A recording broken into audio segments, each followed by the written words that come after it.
Radiopirate.com. Enfin, pirater, c'est légal. Radio Pirate.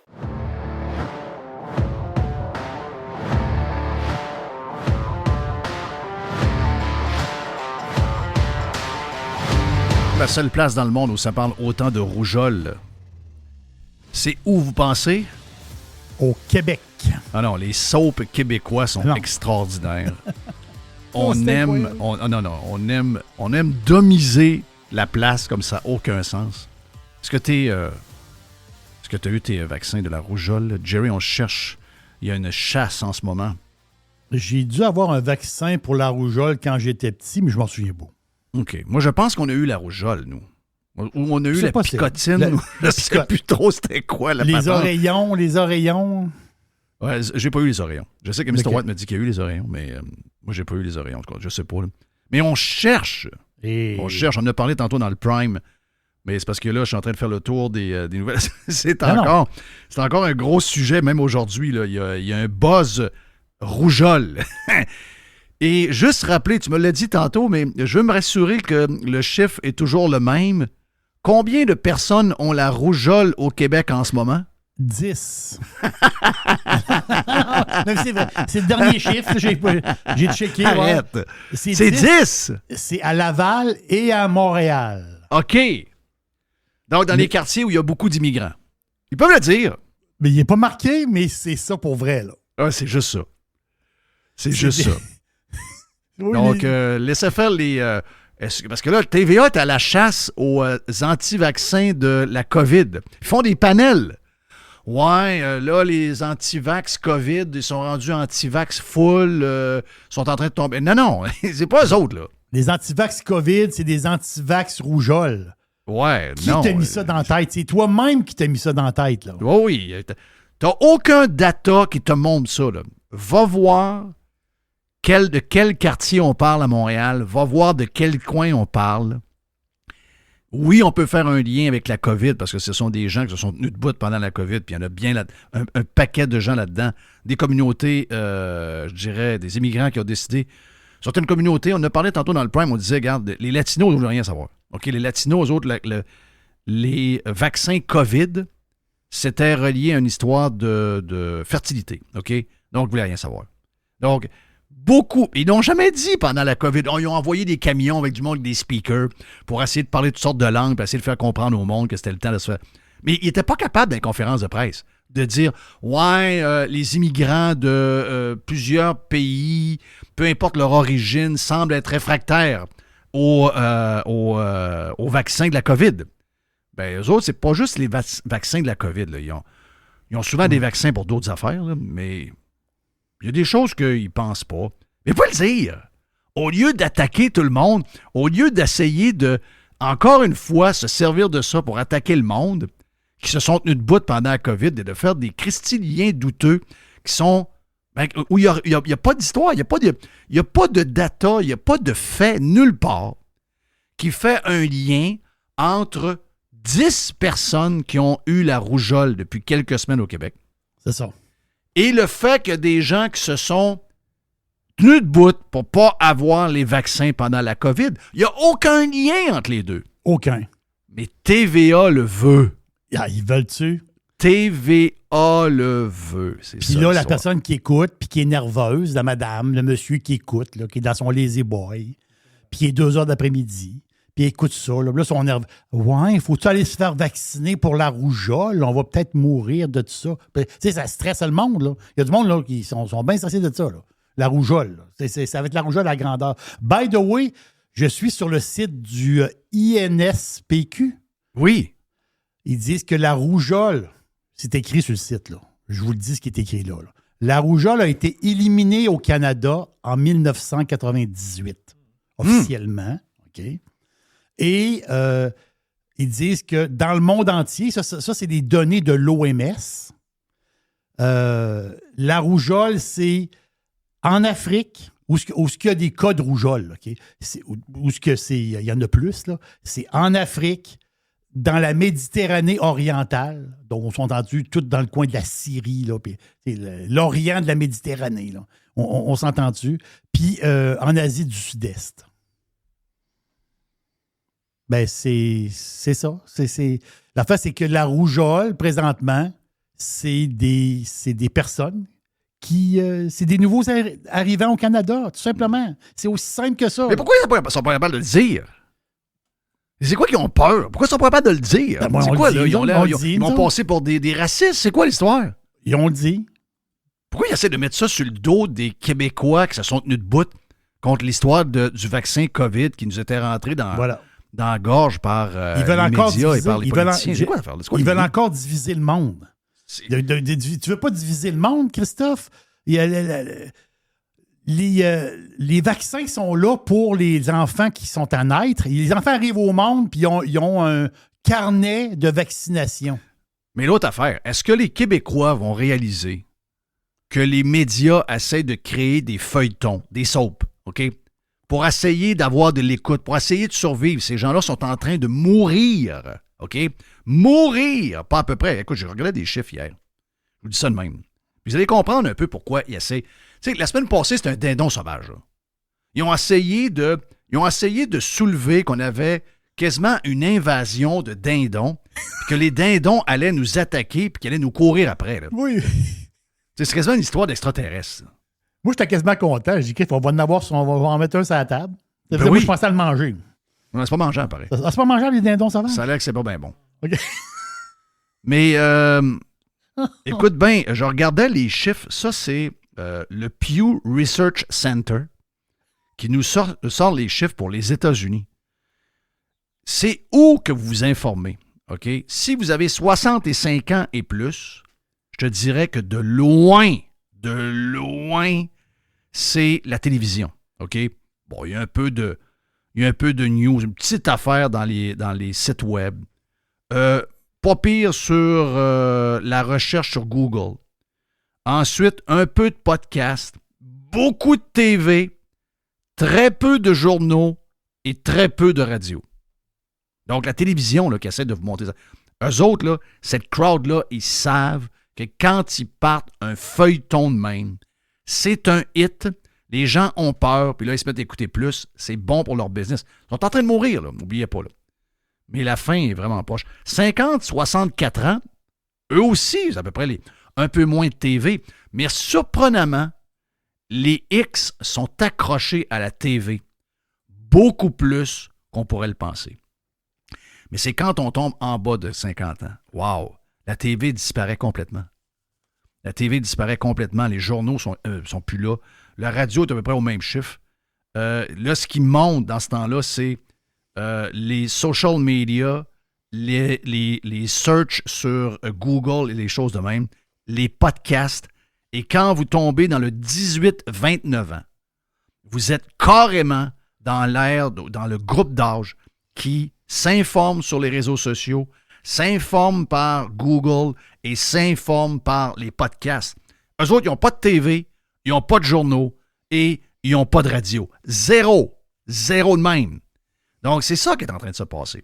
Donc, comment on fait? Je veux dire qu'on ne veut plus s'intéresser aux jeunes. On sait qu'ils ne viendront jamais anyway. C'est peine perdue pour eux autres. Donc, comment on fait pour étirer ça? Comment on fait pour être capable d'avoir un genre de boost avant de mourir, d'avoir un genre de 5 ans, d'avoir un 10 ans avant que tout ce monde-là se mette à crever? Mais c'est par le genre de saute de même. De la cochonnerie, je vois le faire. De la grosse cochonnerie. Mais c'est au monde. Si vous avez des gens autour de vous, je sais, on a essayé pendant la COVID, on a essayé pour telle affaire, on a essayé pour un paquet de choses, et c'est quasiment impossible. Mais ces feuilletons-là, ils existent. Il n'y a pas d'histoire de rougeole. OK? Il n'y a pas lieu de faire une conférence. Il n'y a pas lieu de sortir la pharmacienne. Il n'y a pas lieu de sortir Radio-Canada, Cécile. Ils ont tous ressorti ça hier. OK? Il n'y a pas... Boileau est là. Arrêtez ça, là. Il y a 10 personnes qui ont la rougeole. Fucking that's all, là. Il n'y en a pas plus que ça, là. Il n'y a pas d'histoire de rougeole. Dites ça au monde alentour de vous autres. Je le sais, vous me le dites. Vous rentrez chez vos beaux-parents, vous rentrez chez vos parents, vous rentrez chez mon oncle, sont à la TV, LCN est ouvert, vous allez à telle place à l'hôpital, la TV est ouverte. Regarde, à un moment donné, rentrez avec une hache, crissez un coup dans le mur. C'est en train de les scraper pour toujours. Là. Donc, la TV, il faut que vous la fermiez. Il faut que la fermiez. Ils vont les faire virer fou. Hey, j'ai un petit clin d'œil. OK, on a beaucoup de sujets qu'on a parlé dans le Prime. Pour l'ouverture, on a fait un gros 2 heures avant de parler à la gang du live qui ne se joint à nous autres. Je veux juste faire un petit clin d'œil à Éric Duhaime. Parce que je sais qu'à travers les pirates, c'est pas tout le monde qui est 100% dans le bandwagon du Parti conservateur du Québec et également de Éric Duhaime. Mais je veux juste vous dire une affaire. J'ai vu les sondages d'hier. J'ai vu d'abord, depuis quelques temps, je pense que c'est 2-3 jours qu'on a vu le sondage pour la région de Québec. Région de Québec, et c'est comme ça que la CAQ est venue au pouvoir en passant. C'est par la région de Québec que ça a commencé. Et Éric Duhaime fait une job extraordinaire. Est-ce que Éric Duhaime pourrait être un peu plus méchant? Est-ce que Éric Duhaime pourrait être un peu plus... Mordant. Un peu plus mordant? Est-ce qu'il pourrait être plus conservateur pour vrai? Est-ce qu'il pourrait être plus Poilievre? Est-ce qu'il pourrait être un peu plus Trump? Est-ce qu'il pourrait être un peu plus Vivek, celui qu'on aime, qui était de la course républicaine dans les derniers mois? Est-ce que oui? Mais Éric Duhaime est Éric Duhaime. Éric, c'est un geek. Éric, c'est un nerd. C'est un gars extrêmement brillant. C'est un gars qui nous fait pas honte. C'est un gars qui a des... À chaque fois qu'on lui pose des questions, peu importe, il y a une répartie très, très, très, très dynamique. Le gars a des qualités que les autres, qu'on aimerait qu'il soit, n'ont pas. OK? Donc, concentrons-nous sur ce qu'il est. Et ce que je veux faire, c'est juste... Je ne dirai pas à lui, je ne veux pas qu'il ait la tête enflée. Là. Mais je vous le dis à vous autres. OK?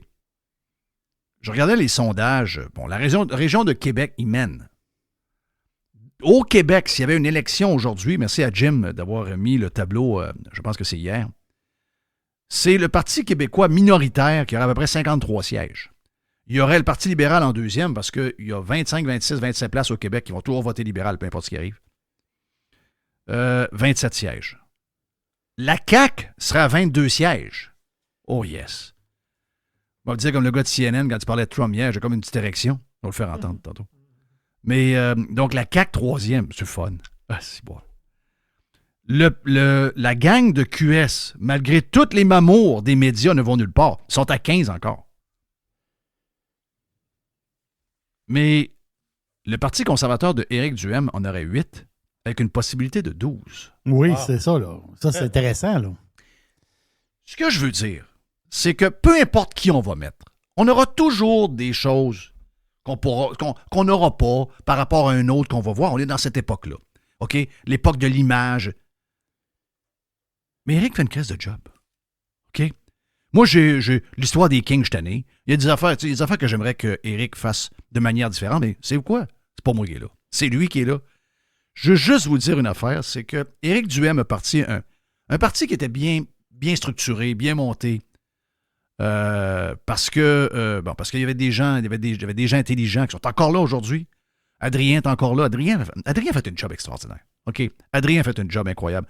J'adore Adrien, puis je sais que c'est un gars sérieux. Est-ce qu'il y a des choses qu'on pourrait avoir un peu plus... Est-ce qu'on pourrait être plus conservateur que... Oui. Mais on est au Québec. Il faut y aller une cuillère à la fois.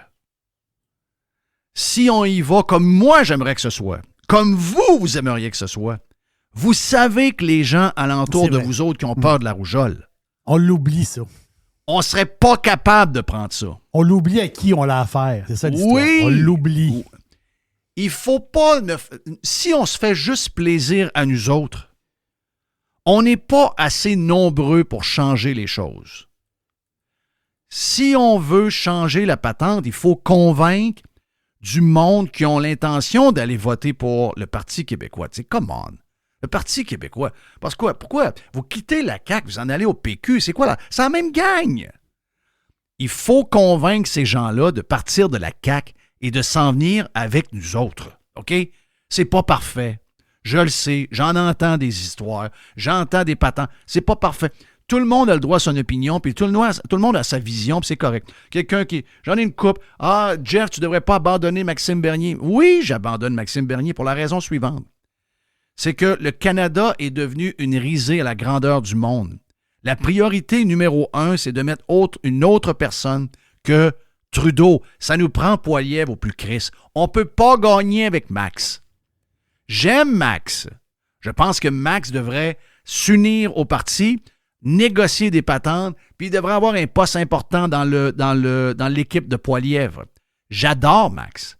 Mais on ne peut pas gagner avec Max. On peut juste faire gagner Trudeau si on n'est pas focus. Ça n'a rien à voir avec Max. Ça n'a rien à voir avec le parti en tant que tel. C'est qu'à un moment donné, il faut choisir. C'est un peu la même chose avec le Parti conservateur du Québec. Il y en a qui voudraient plus de nationalisme, il y en a qui voudraient moins de ci, plus de ça. Tout le monde veut sa patente. Je comprends ça. Mais allons-y une étape à la fois. Et sérieusement, je fais partie de votre gang. Là. Moi, c'est jamais assez pour moi. Okay? Moi, c'est jamais assez. Moi, je suis plus... Moi, j'ai pas de finesse. J'ai pas de subtilité. J'ai pas de... Moi, c'est assez mécanique comme l'autre. Mm-hmm. Mais si vous arrivez avec ma vision à moi et votre vision probablement, puis que vous avez quelqu'un qui arrive avec une scie mécanique au Québec, vous devez savoir qui nous sommes, puis vous devez savoir où on est. Si vous regardez ça, vous dites, ben non, ça ne peut pas faire. On n'est pas rendu là. Peut-être qu'un jour, ça va arriver. Peut-être qu'un jour, il y a beaucoup de Québécois qui vont être rendus à la même place que nous, les pirates, on est rendus. Peut-être qu'ils vont voir que là, c'est plus le mur. Là, c'est la déchéance totale. Puis que si on ne fait pas des choses vraiment, vraiment dramatiques, c'est la fin. Eux autres, ils ne le voient pas encore. Faut y aller doucement avec eux autres. Puis sais-tu quoi? On ne peut pas gagner sans eux autres. On ne peut pas aller nulle part sans eux autres. Je trouve que les chiffres nous montrent que Éric Duhaime fait une job extraordinaire. Et je vous dis pas ça parce que je considère Éric Duhaime comme un ami. Si Éric Duhaime était dans le champ, vous me connaissez, je suis pas capable de me retenir. Je le dirais, OK? Je le dirais, puis je l'abandonnerais, puis je regarde Éric, moi je suis I'm out, OK? Je suis rendu ailleurs. J'ai plus confiance en rien. Duhaime est plus patient que nous autres. Oui! Il est wise. Il connaît la gang alentour. Moi, j'aime pas qu'il fasse des mamours aux médias. J'aime pas. L'autre fois, j'ai vu qu'il a fait des mamours à Jean-François Lisée. Parce que Jean-François Lisée a trouvé que Éric Duhaime avait raison sur une patente, je sais pas trop. Et Éric a écrit « Merci, Jean-François. Moi, je sais que Jean-François Lisée a des couteaux dans ses poches. Et qu'à tout bout de champ, si j'étais chef du Parti conservateur du Québec, il me crisserait des coups de couteau. Donc, si, mettons, il me prendrait un bout de quelque chose qu'il aime puis il disait « Éric Duhaime a raison là-dessus », j'aurais deux affaires que je ferais. Soit que je ferais rien ou je dirais « Fuck you ». OK? Éric n'est pas comme moi. Éric n'est pas comme vous autres. Éric, il est plus bright que nous autres. Il est plus patient. Il voit la patente. Il sait qui on est. On est le fucking Québec. La place qui ont peur de la rougeole. La place qui ont peur des dindes. OK? Quand tu deals avec tout ça, tu dis, OK, si je veux monter, il faut que je vois à qui je parle. Les pirates, c'est pas la vraie vie, là. On est probablement 500 000 de même. OK? Pendant la COVID, on était 1 million de réveillés, mais enlever ceux qui ont tombé dans le dodo après la COVID, là, on est 500 000 personnes qui sont des vrais conservateurs, OK? Qui voient comment ça fonctionne, un pays qui marche douette, qui voient qu'un pays embourbé, qu'une province embourbée comme chez nous, que le socialisme nous a tous décrissés, OK? On est 500 000. Vous allez dire, 500 000, c'est du monde. Oui, mais on est 9 millions. On est 9 millions de personnes. On est 500 000. Si on veut changer la patente... Moi, j'ai le goût de changer la patente dans le parti. Là. Pour mes enfants, OK? Je veux avoir... Quand je vais fermer les yeux, je veux avoir, si mes enfants sont encore ici, je veux que mes enfants et mes petits-enfants aient de l'espoir et soient fiers de leur place. Si je ferme mes yeux et que je sens au moins juste le début de ça et la fin du cycle de marde dans lequel on est depuis que je suis au monde, parce que nous autres, ça descend depuis les années 95, peut-être 2000. OK, allons-y jusqu'à 2000. Mais 70, 80, le gouvernement n'était pas là. On était nulle part. On était pauvres, mais on avait du fun. OK? On était capable de se payer des affaires alors qu'on était pauvres. Il y avait du fun dans la place. Le fun a fini dans les années 2000. Et là, ben, c'est pire que pire parce que à chaque jour, on perd de la liberté. À chaque jour, il y a des règlements de plus. À chaque jour, on est taxé de plus. La folie du green à travers. Il y a plein de folies alentour de nous autres. Plein de groupes sectaires complètement débiles. Ah, c'est pas grave hein, de mettre féminin, masculin, puis X. Voyons, perds pas ton temps avec ça. Ben non, perds pas ton temps avec ça. Ça, c'est une affaire. Quand on commence là, on sait ce qui arrive. Donc, quand tu es debout, tu dis, non, c'est homme, femme. Il n'y a pas de X, ça n'existe pas X. Il n'y a pas de X nulle part, OK? C'est homme, femme. Oh, mais, un, tu es intolérant. Deux, bon, franchement, tu n'es pas en train de t'indigner pour ça, là, quand même, c'est un peu une niaiserie. Niaiserie, par-dessus niaiserie, par-dessus niaiserie, par-dessus niaiserie. Savez-vous ce qu'on devient? On devient des crises de niaiseux. C'est ça qu'on est devenu. Donc, j'aimerais ça me coucher, à un moment donné, dans une belle boîte, avec des affaires blanches, puis des coussins. Puis là, tu te couches, puis là, ben, juste avant de mourir, quelqu'un qui te dit, on est parti vers le haut. Oh. Je sais qu'il ne nous restera pas assez de temps pour nous voir numéro 1. Mais juste de penser qu'on vient de prendre l'autoroute et le chemin vers le sommet. Juste de sentir ça. On manquait de temps, les amis.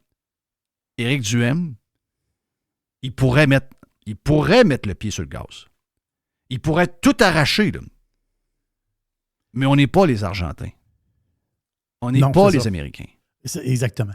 On n'est rien de ça. On n'est pas des fighters. On pensait qu'on l'était. On l'a vu pendant la COVID qu'on est un peuple éteint. Là. C'est okay? Ça. On ne pourrait pas voter pour un gars qui a une chainsaw dans les mains.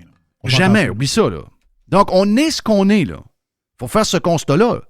On est un peuple perdu, très peureux, puis qui a perdu toute sa vibe qu'il y avait dans les années 50, 60, 70, 80. On a tout perdu, OK? Donc, une fois que tu as ce constat-là, tu peux pas arriver qu'une chaîne, ça. Non, c'est ça. On a parlé un matin, on disait qu'on était un peu un peuple de bof. Tu sais, le bof. Ah, bof. Bof, c'est pas grave. C'est toujours bof. Toujours bof. Ah, bof. Ah, bof. Bof, pas grave. Ah, pas grave. Bof. Bof. L'hôpital à Montmagny a fermé 2 nuits. Pas grave. Pas grave. Il n'y a rien arrivé. OK, parfait. Il n'y a rien arrivé. Parfait, c'est correct. Pas grave. Tu sais, bof partout à grandeur. Éric Duhaime deal avec cette place-là. Là. Éric Duhaime deal avec cette place-là. Des fois, j'aurais envie de shaker Éric. Des fois, j'aurais envie d'y mettre un bâton de dynamite dans le cul. Souvent, tu n'as parlé. Tu n'as parlé. Mais you know what? Éric Duhaime is right. C'est ça. La gang derrière qui sont là font une superbe job. Je veux leur dire, on va continuer d'être tannant. On va continuer de vouloir aller trop vite. On va continuer de ne pas être patient. On est de même. Mais là, je prends 10 minutes pour dire, le gars, c'est ce qu'il fait. OK? Éric Duhaime, c'est ce qu'il fait. Le PCQ, c'est ce qu'ils font. Il y a bien du bon monde là-dedans. OK? Ça va bien. Imaginez-vous le Québec avec 8, 12 élus, avec Éric Duhaime, le fatigant qui est là. Le party des ronrons petits patapons à l'Assemblée nationale serait fini en tabarouette. Là. On en souffre d'avoir personne à l'Assemblée nationale, même un élu. On en souffre de ça. Maison. Ben voilà, c'est ça que je vais vous dire pour l'ouverture. La boîte à Jerry suit. Une petite boîte. Reg, également avec nous autres plus tard. Faites partie de l'invasion. Radiopirate.com. Radio Pirate. 100% 100% Pirate. Jeff Jeffidion.com. Il y a une petite boîte. Il y a une petite boîte. Il y a une petite boîte.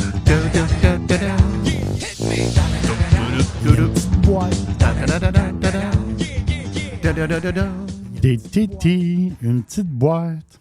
Mon ami, petite erreur de ma part, erreur du pitcher. On me dit, non, t'as pas regardé ton horaire. Pas Jerry, mais Reg n'est pas là aujourd'hui.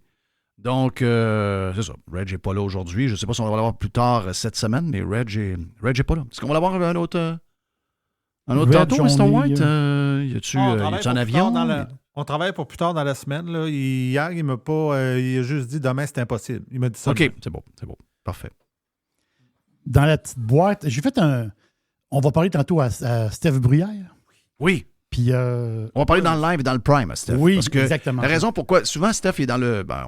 quand on y parle dans le live, c'est qu'il y a beaucoup de nouvelles au niveau hypothécaire. Et une des choses qu'on va y parler, c'est que Semblerait qu'il n'y aura pas de baisse de taux aux États-Unis en 2024. Ah, OK. En 2024 au complet?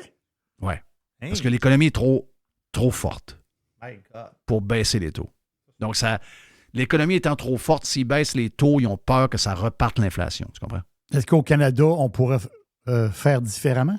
Ben, ça sera la question qu'on va poser avec C'est Steph ça. Bruyère. Habituellement, les deux se suivent. C'est arrivé une fois de temps en temps qu'il y a un genre d'écart, mais habituellement, ça suit. Mais la réalité économique des deux pays est complètement différente. Surtout le Québec. Le Québec est en récession, là. C'est ça. Mais c'est le bout que je comprends pas. On en parlera avec Steph Bruyère tantôt, là, mais juste te dire, un de mes voisins, on dit dans la même rue que chez nous, là, la maison identique à la mienne, identique, même maison, même constructeur, t'entends-tu? Maison de ville, là, en vente présentement dans ma rue. Faites un Christophe Dessau. Ben, c'est ma blonde qui est allée voir. Elle est plus curieuse que moi. 367 000 demandés. Non, attends une minute, là.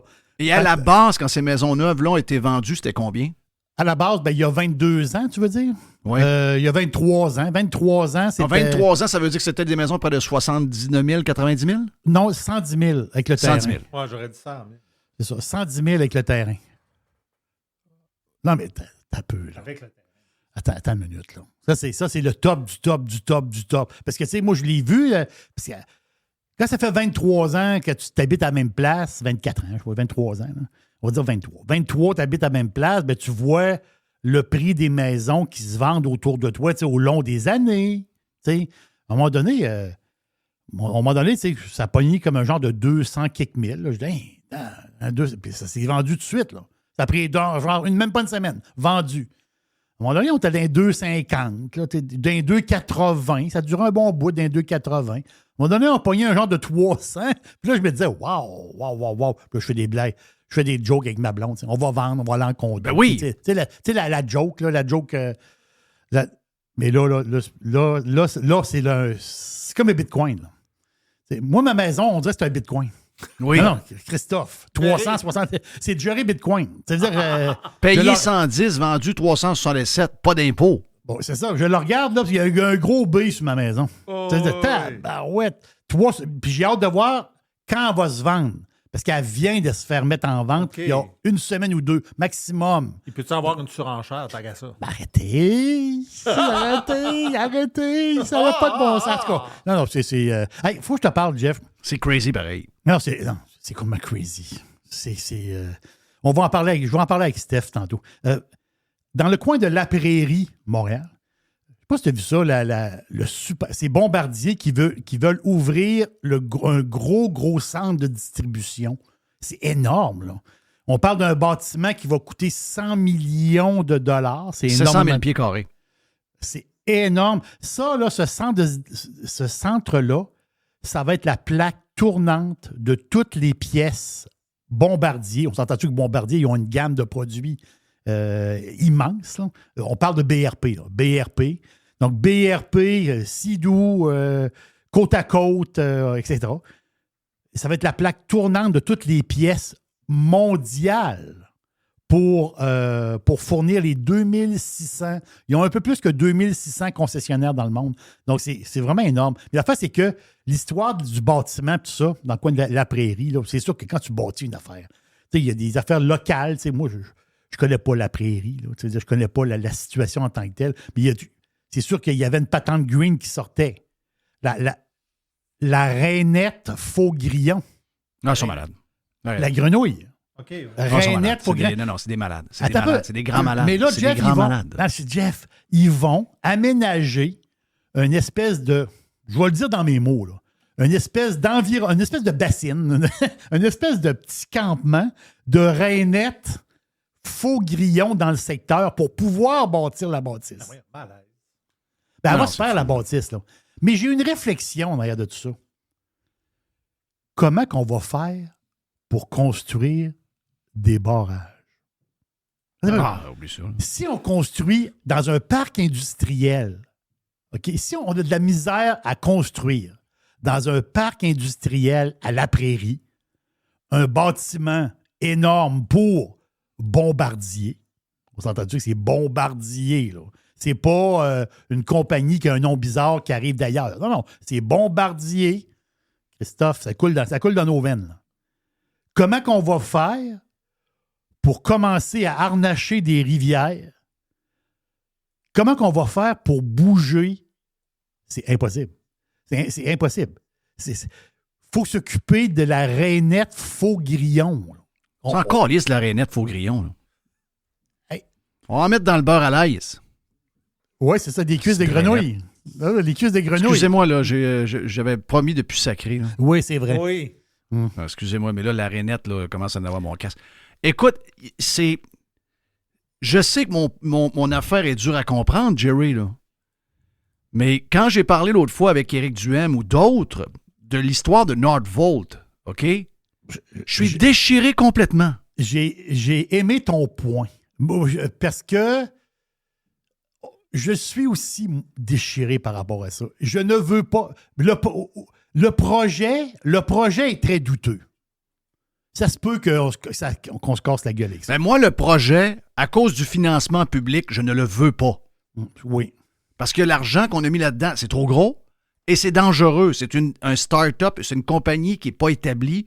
C'est de la roulette russe avec un fusil, mais pas une balle. Des balles tout le long dans le fusil. Tu comprends-tu? Oui, le barillet, il est plein. Il y a 8 trous. Il y a 8 trous, il y a 7 balles. Anyway, c'est sûr que ça, c'est une catastrophe à venir. Donc, moi, je suis contre ce projet-là. Mais de voir que le projet risque de ne pas se réaliser à cause des enragés green, les gens vont dire « Ah ben, regarde, à tout prix, j'étais tellement contre Nordvolt, je suis bien content. » Sauf que cette victoire-là va donner aux green le pouvoir d'anéantir tout autre projet privé ou un autre projet que vous voulez. Tous ces projets-là vont finir par ne pas se réaliser à cause d'eux autres. Il est là, mon déchirement sur Nordvolt. Je suis content que tu l'aies pogné parce que je ne suis pas sûr que tout le monde le saisit. Faut que... Regarde, là, je pige dans la boîte, là, mais faut que je t'en parle absolument. Là. Parce que c'est spectaculaire. Spectaculaire. Tu sais, on a parlé hier de Rihanna qui est allée en Inde danser au mariage. Avec son baby weight. Oui. Elle est allée danser au mariage. On a fait une erreur. Hein? On a fait une erreur. Elle n'est pas allée danser dans un mariage. Elle est allée danser dans un pré-mariage. Oh, cibole! Non, c'est pas le mariage, ça. By the way, ça a duré 3 jours. By the way, ça a coûté, pour vrai, là, pour 3 jours de pré-mariage. C'est la préparation au mariage. Imagine-toi le mariage. Ça l'a coûté 150 millions de dollars. C'est qui, ce gars-là? Et là, l'histoire. Parce que le gars qui s'est pré-marié, lui, c'est le fils le plus jeune de Mukesh Ambani. Qui est Mukesh Ambani? Tu veux être ami avec moi? Oui, Mukesh, lui, c'est le boss de Reliance Industrie. Reliance Industrie, c'est pétrole, télécom, textile, produits chimiques. C'est l'Indien. Je pense qu'il est 7e au monde, le plus riche. Il est 6e ou 7e au monde. C'est l'Indien le plus riche. Lui, il a eu 3 enfants.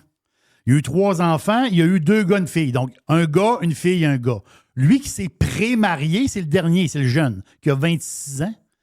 C'est là que Rihanna est allée chanter. Là. Sauf que les 2 autres en avant se sont mariés, les autres aussi, mais il y a quelques années. C'est Beyoncé et Coldplay qui est allé chanter à leur mariage. Ils sont pleins. J'espère qu'ils vont se marier, par exemple. Oui, ils vont se marier. OK. Zuckerberg était là, Hillary Clinton, Bill Gates, on le sait, on l'a vu. Mais il y avait aussi le boss de Disney qui était sur place. Bob Iger, il était là. Il y avait Ivanka Trump. Elle était de toute beauté. Ivanka, la fille de Donald Trump. Elle était incroyable, avec une espèce de robe un peu Maharaja. Non, c'était incroyable. Pensez à ça 2 secondes. Un pré-mariage de 150 millions de dollars. Mais Ils ont- Rihanna a quand même scrappé à patente pareil. Chaud plate à mourir. Oh, juste un 6 sur 150. Oui. Quand même. Tous les invités étaient habillés. Après ça, il y avait chacun des invités avait une équipe de coiffeurs, d'habilleurs, de maquilleurs et de drapistes. Parce que tu sais, quand tu t'habilles avec des grands vêtements, ça prend quelqu'un qui t'aide à te draper. Il y avait 100 chefs internationaux qui ont été engagés pour 3 jours. Ben là, oui, il faut que tu payes le voyage. La restauration a coûté 25 millions, juste la Mais bouffe. eux autres, ils boivent pas, hein? Non, ils boivent pas. Ça doit être plate en tabarouette, un party de Ouais, 3 c'est jours, ça. pas de boisson. Il y avait au pré-mariage, parce que les invités, ils étaient pas mal, ils étaient à 1200. Ils les ont amenés faire un genre de safari photo dans une espèce de place spéciale. Puis, il y avait 200 éléphants, 300 félins. C'est le... Attends un peu, là. Attends une seconde, là. C'est 150 millions de dépensés. Regarde, je pourrais t'en compter jusqu'à demain matin, des détails, mais c'est complètement sauté, là. Non, c'est fou. C'est incroyable, tout ce qu'ils ont fait. Est-ce que tu peux devenir milliardaire et pas devenir fou? Parce que c'est fou, là, on se dire, c'est cave, là. Ben, c'est Tu sais, une partie de 3 jours de 150 millions, t'es cave, là. Tu sais, veux dire. Parce que, tu sais, moi, je me dis ça, là, puis pourtant, moi, j'ai rien contre l'argent. Un party J'ai sur rien 3 contre jours. ceux qui réussissent, là, bravo, là. Mais, tu sais, j'avais dit à mon gars, ben, tu vas avoir un party, ça va coûter à peu près 1 million, c'est quand même gros. Oui, c'est ça. Mais J'avais ouais, planifié, ton frère a eu un party de 150 millions, toi, tu en vas avoir un. Mais le 149 millions, là, on va s'en aller dans une ville en Inde. Oui, c'est ça. On va aller à mettre douette. Oui, je suis d'accord avec toi. On va s'occuper des enfants qui boivent dans l'eau dégueulasse qu'il y a là. puis on C'est va ça. Je sais pas. On va nettoyer la rivière. On va nettoyer la rivière. Il me semble que ton leg est plus gros. Mais je comprends qu'une fois que tu notes des milliards, ça te pisse par les oreilles. Tu sais, je veux dire, tu viens complètement cinglé. Oui, ça, c'est cinglé totalement. Tu es cinglé raide. Là. Tu sais, Moi, tu me dis, je suis riche, je peux savoir quoi en faire, puis j'ai dépensé 150 millions pour le pré-mariage. Ça, c'est le pré-mariage. Ça, c'est Le le pré-mariage pré-mariage. de mon fils. Oh, T'as oui. bien beau être milliardaire. T'as bien beau être milliardaire 25 fois. T'es un cave. Tu sais, moi, j'étais surpris de voir un... Quand Céline Dion s'est mariée, il n'y avait pas un dromadaire.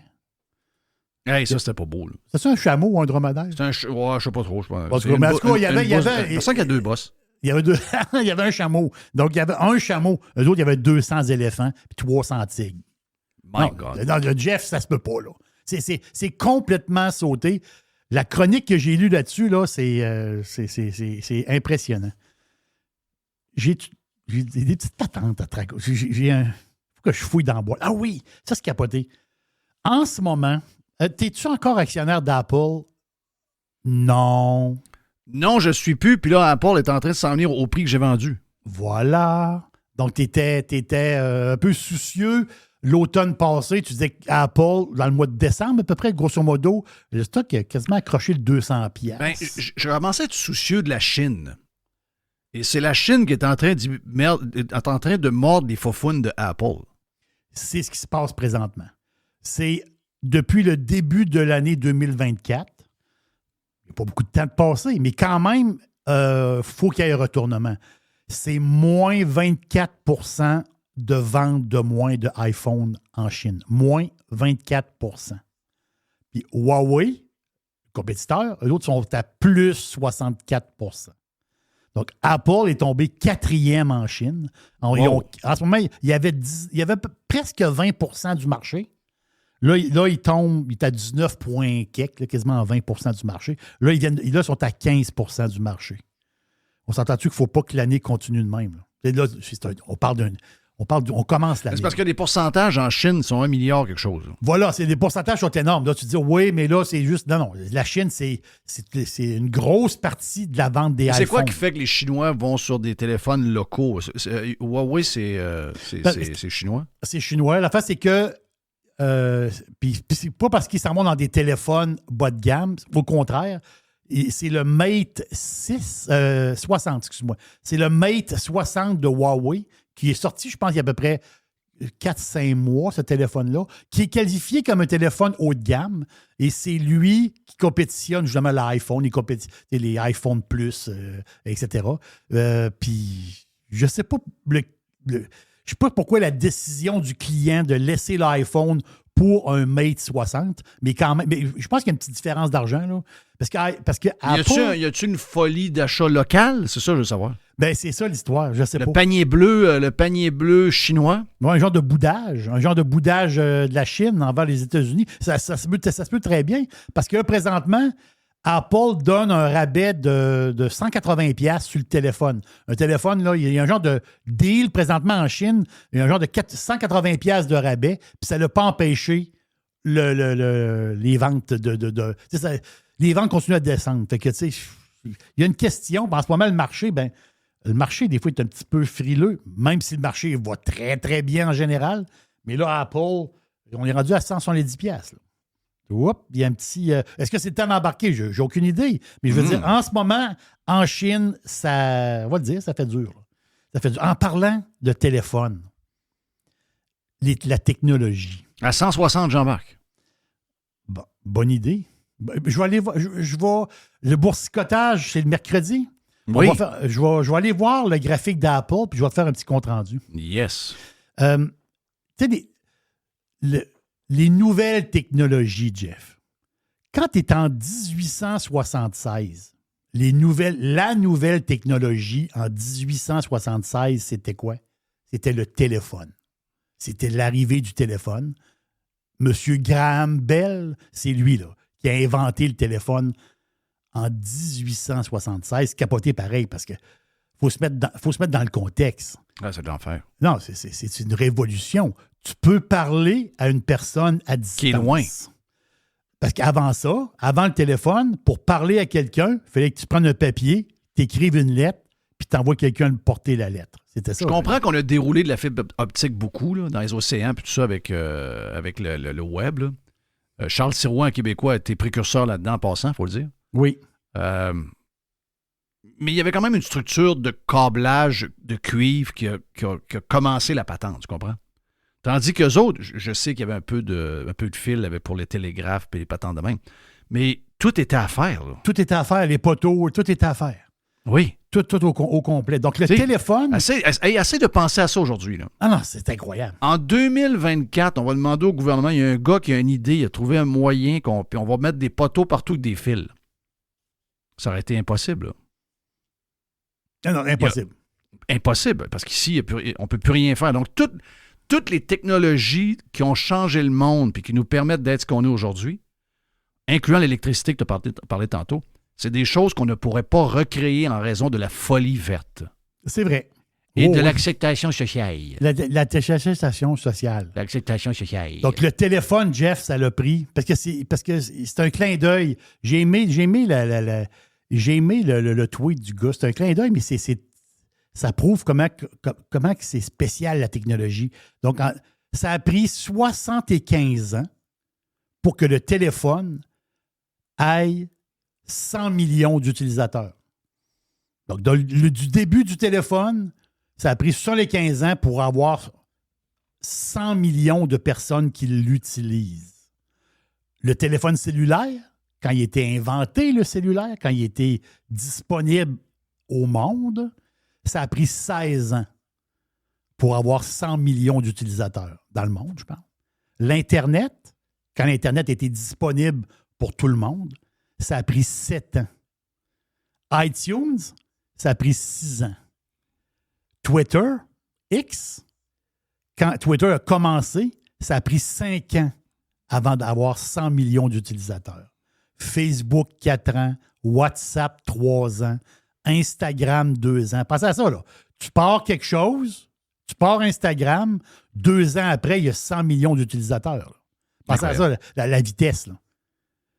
Et ChatGPT, 2 mois.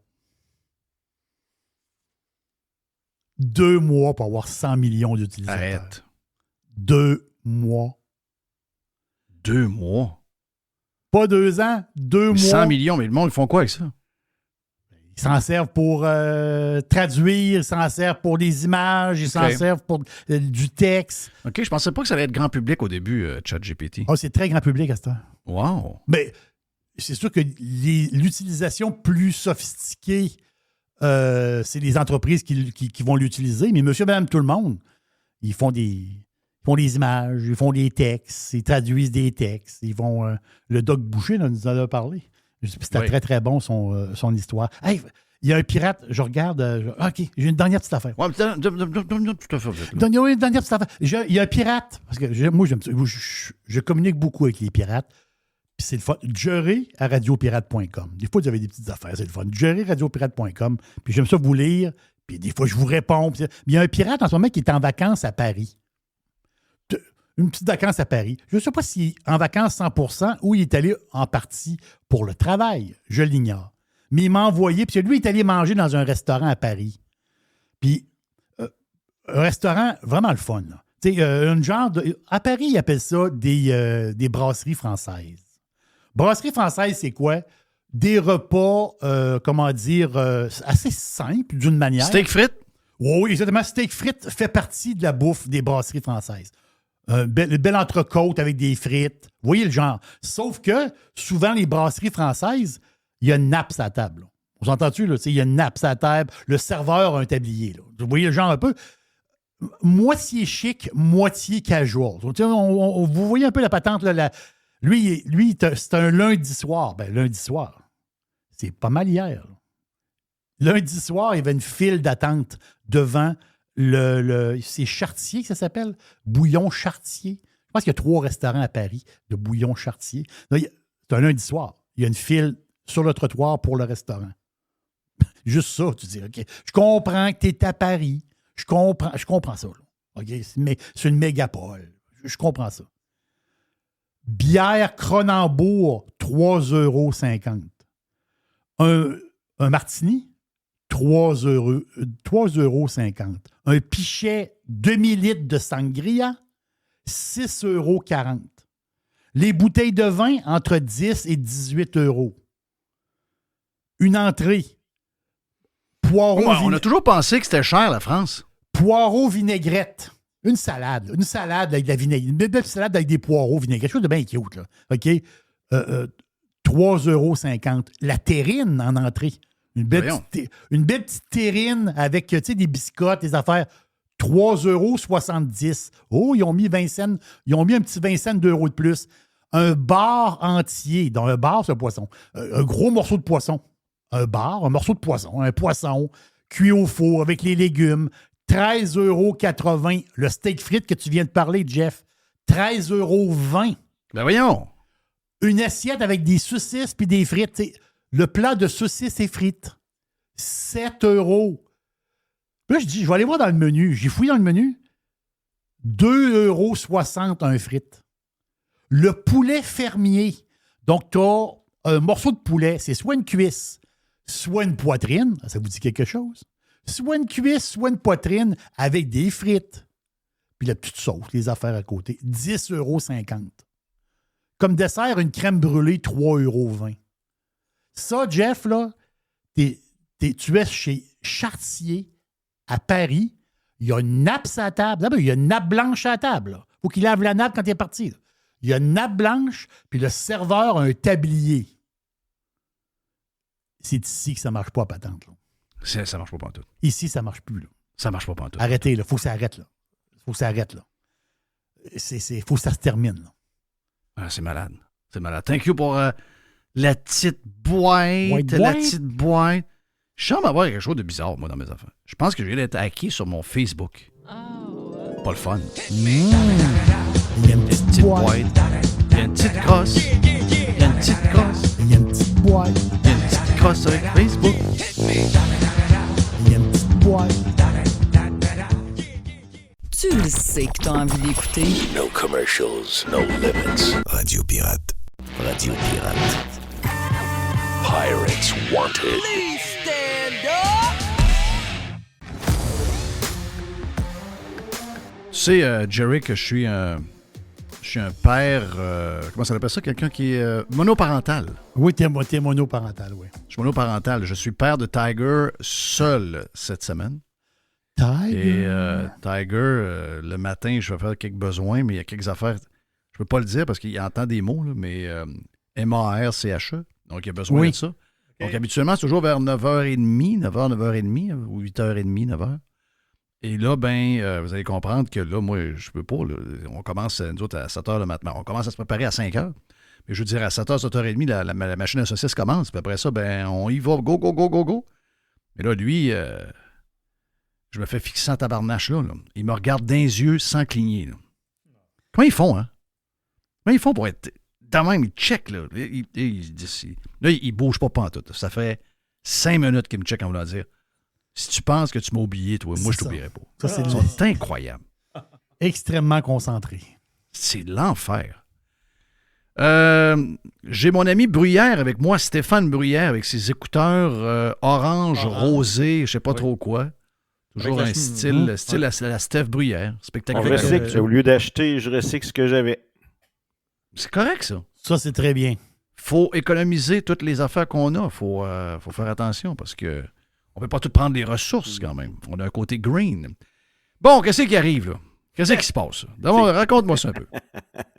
Parce que Stéphane Bruyère, stéphanebruyère.com, c'est notre spécialiste du côté des prêts hypothécaires. On le sait, ça brasse. Je ne veux pas décourager personne, mais les États-Unis ont dit, en tout cas, il y a des rumeurs aux États depuis ce matin que la Fed ne bougerait pas en 2024, OK? En raison d'une économie hyper solide aux États-Unis, ce que nous, on n'a pas. La Fed américaine ne bougerait pas. Habituellement, la Banque du Canada suit pas mal la Fed. Mais notre situation économique n'est pas la même du tout. Donc, qu'est-ce qui va nous arriver? Est-ce qu'on va suivre la Fed ou est-ce que nous, on va descendre pour donner un break à l'économie qui semble faire des pout en ce moment? Donc, j'ai hâte d'entendre ce que tu entends de ton bord, mon ami Steph. Écoute bien, c'est pas l'information qui manque. Si vous êtes sur X, vu que peut-être on a certains problèmes sur d'autres réseaux sociaux, beaucoup d'informations. Puis je vais te dire que depuis vendredi, j'ai même 2 journalistes du Journal de Montréal qui me courent après pour chercher du data. À travers tout ça, il y a des cas réels de gens qui ont certains problèmes. Je m'explique. C'est pas facile pour tout le monde. Il y a des pirates qui ont de certaines difficultés. Mais tu vois, hier, j'en ai un en particulier qui m'a téléphoné, une hypothèque chez Desjardins, avec une hypothèque à taux variable. Depuis le mois de novembre, les taux d'intérêt ont commencé à baisser. Les taux fixes. Mais les variables, pour l'instant, n'ont pas bougé. Demain, la Banque du Canada va annoncer son nouveau taux directeur. Donc, qu'est-ce qu'ils vont faire? À mon avis, statu quo. Ils ne toucheront pas à rien. Et j'ai un client hier qui m'a téléphoné, il me dit, tu sais, Stéphane, moi, là, mon versement hypothécaire, là, j'ai une hypothèque de près 150 000, j'ai, mettons, 30 000 sur une marge de crédit hypothécaire, ça fait 180 000 de créance totale. Puis mon versement, moi, là, il est à 835 $, puis je ne veux pas toucher à ça. J'aimerais savoir c'est quoi mon meilleur taux d'intérêt. J'ai dit, ton meilleur taux d'intérêt, ça va être de rester avec Desjardins. Il dit, j'aimerais ça négocier les taux. Je n'ai pas le choix. Parce que si je t'envoie ailleurs, si tu veux une hypothèque à taux variable, tu vas avoir un taux à 6,25, admettons, puis un taux fixe 5 ans à 4,99.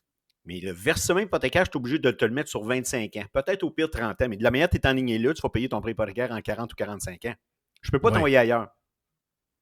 Tu ne peux pas aller ailleurs. Je ne veux pas augmenter mes versements. Reste chez Desjardins. OK. Puis des clients dans cette situation-là, même là, il y a du data qui est sorti là, chez RBC, TD. Il y a à peu près un prêt hypothécaire sur 5 actuellement que les amortissements effectifs sont de plus de 25 ans. 35 ans, je m'excuse, j'ai fait un gros lapsus. C'est 10 ans? C'est 35 ans et plus d'amortissement. Fait que comment on va résoudre la situation? Je ne sais pas pantoute, Jeff, là. Mais on n'est pas sorti de là. Puis là, un matin, je voyais justement les taux de délinquance qui ont augmenté de près 130 % en Ontario dans le dernier trimestre. Parce que si les gens savent ou se doutent, puis on ne connaît pas l'avenir, là, mais si on regarde l'économie en ce moment, vous avez qu'à aller dans des restaurants pour voir que c'est plus tranquille que c'était. OK? Il y a des choses, parler à du monde. Vous voyez, là, il y a des choses qui sont assez claires qu'il se passe quelque chose. Je vais vous donner un exemple. La semaine passée, 2e Normandin dans la région de Québec, à avoir assez de personnel pour ouvrir la nuit comme c'était avant. J'ai un chum au Saguenay qui a des McDo, puis qui a acheté de son père, et je le suis sur Facebook, et il annonce que le McDo au coin de Talbot, puis boulevard, je ne sais pas trop quoi, Saguenay, je pense, ou je sais pas trop, un de ces McDo va ouvrir 24 heures comme avant. Donc ça veut dire qu'il y a une pression sur le marché des travailleurs. Donc là, le monde cherche, puis ils veulent donc souvent, ils se prennent une deuxième job, etc. Donc, tu vois que l'économie est plus au slow, donc c'est un incontournable. Je ne sais pas le reste du Canada. C'est un incontournable probablement que la Banque du Canada va baisser ses taux graduellement à partir peut-être de la moitié de l'année, au pire, aux 3/4 de l'année. Si, mettons, je suis là, c'est quoi ma meilleure offre pour dire j'aimerais ça avoir, parce que le variable, la madame capote parce qu'il y a 1% de plus. Mais c'est quoi ma meilleure option pour profiter de peut-être ce qui va arriver dans 2 ans? Je peux-tu savoir un fermé 2 ans, mais il va être à quoi? Il va être super élevé. C'est quoi le meilleur? Parce que j'entends tout le temps, soit variable à 6 quelque chose, ou fermé 5 ans à 5 points quelque chose. Mais il n'y a pas d'autre chose? Ben, tu peux avoir un 3 ans, mettons, à 5,29, là, mais moi, personnellement, j'aime mieux prendre le variable. Parce que quand le variable va commencer à bouger, à mon avis... mais les madames, ils ne comprennent pas cette affaire. Les madames, ils font paniquer le monsieur. Ouais. Parce qu'ils ont vécu le variable en montant, puis ils ne croient pas, là, ils sont échaudés. Là. Les madames, souvent, dans le couple, c'est eux autres qui se fâchent, puis ils veulent une stabilité, là. Ils veulent pas le de gars, stress. dans sa tête, il veut fermer 3 ans ou 5 ans, C'est ça. mais finalement, il va signer variable avec la madame. Tu comprends ce que je veux dire? Normalement, c'est plus l'inverse, là. Ils veulent signer variable, mais ils vont prendre un terme 3 ans ou 5 ans. Non, c'est ça, exact. C'est carrément l'idée inverse. C'est ça, Mais exact. la surprise, à mon avis, ça va être l'année prochaine. Les taux ont baissé. Ah, je négocie mon prêt hypothécaire, il me reste encore 2 ans ou 4 ans à mon versement, à mon taux hypothécaire. Vérifie ta pénalité. Oups, 10 000, 12 000, 14 000 piastres. Reste là. Ça, c'est quand c'est fermé, 5 ans. Oui. Donc, variable, ce serait la patente à prendre parce qu'il va descendre. La tolérance au risque. Est-ce que l'économie va rester de même? Il va-tu avoir de l'inflation comme en Argentine? Vers où qu'on s'en va? Il n'y a pas un chat qui est capable de me dire où est-ce que le pays s'en va actuellement. Même au niveau de l'immobilier, c'est le temps d'acheter actuellement ou non? Là, la maison de Jerry est rendue à 367 000, Jerry? 367. Si on me parle d'évaluation municipale, Non, ça, c'est sur le marché, c'est quelqu'un qui l'a mis. C'est quelqu'un qui l'a mis en vente, là. La même maison, pareil, bâtie la même année, même modèle, Même affaire. qui a été payé 110 000 au début des années 2000. puis Jerry, quand tu as vu ça, le prix, t'as-tu surpris un peu? T'as-tu saisi? C'est un Christophe Dessault. Mais voyons, j'ai fait un saut. Là, je dis, dans ma tête, moi, ça veut dire, dans mon secteur... Mais toi, déjà, à 300 000, t'as jumpé. À 300 000, j'ai jumpé. Là, Hey, combien j'ai d'années vu... Jerry disait? Jerry disait, moi, ma maison est à 300 000, t'es à 300 000. Combien d'années qu'il dit ça, elle est à 300 000, elle vaut 300, elle vaut 300, elle vaut 300. Là, elle vaut plus. Puis à mon avis, on va tomber en surenchère, elle va se vendre à peu près 3,80 à part de ça. Tabarnouche. Mais ça n'a pas de sens, là. Ça tient pas de bout, là. Parce que l'histoire aussi, là, tu parlais, ça tient pas de bout, là. Ma maison à 367. Tu dis, ouais, mais faut que tu te réjouis de ça. Je comprends, là, l'histoire, là, mais faut T'as pas l'intention de vendre. Non, moi, je vais mourir dedans, là. Mais je veux dire, si je pense aux jeunes couples, aux jeunes couples, parce qu'il faut que ce soit 2, ça commence à chauffer, là. Puis tu parlais tantôt du monde qui ont une hypothèque puis qui sont rendus à 30... Ils ont repoussé la patente puis sont rendus à 35 ans mais est-ce que vous... L'amortissement, 35 ans. Est-ce que vous vous rendez compte que tu joues dans le capital? Quand je parle de payer, quand tu fais ton paiement, la grosse tranche de capital se fait dans les 10 dernières années. Ben, dans son cas, lui, là, sur le versement de 835 $, c'était 25 $ de remboursement capital, le restant est en intérêt. Voilà, mais c'est ça. Et là, mon histoire, c'est que la personne, mettons que la personne, elle a 35 ans.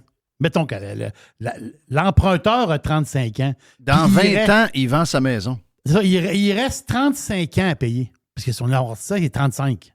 Il reste 35 ans à payer. Ben, 35, ça fait 70, là. C'est pas normal, ça, là. Tu peux pas finir de payer ta maison à 70 ans, là. Oubliez ça, là. Imagine-toi s'il y a vend dans 20 ans. Tu sais, il vend avant de finir. Il faut être obligé de vendre. Donc, Oui, à 55 ans, il vend sa maison. Il reste On ne sait pas la valeur des maisons dans 20 ans. Mais On mettons sait que pas. ça garde les mêmes valeurs. OK? Il y a un ralentissement, les boomers sont même à mourir, il y a de l'inventaire. etc. Mettons, c'est ça, on parle pour parler. Là. Oui. Mais ça se peut qu'il n'ait pas touché quasiment son capital. Là. Ça se Quand peut tu vas qu'il- payer sa commission d'agence, là, Il en pour reste la pas vente de épais. maison, Il en reste pas rien. épais. Il en reste pas épais. Je te le dis, c'est ça l'histoire, c'est le jeu de l'hypothèque.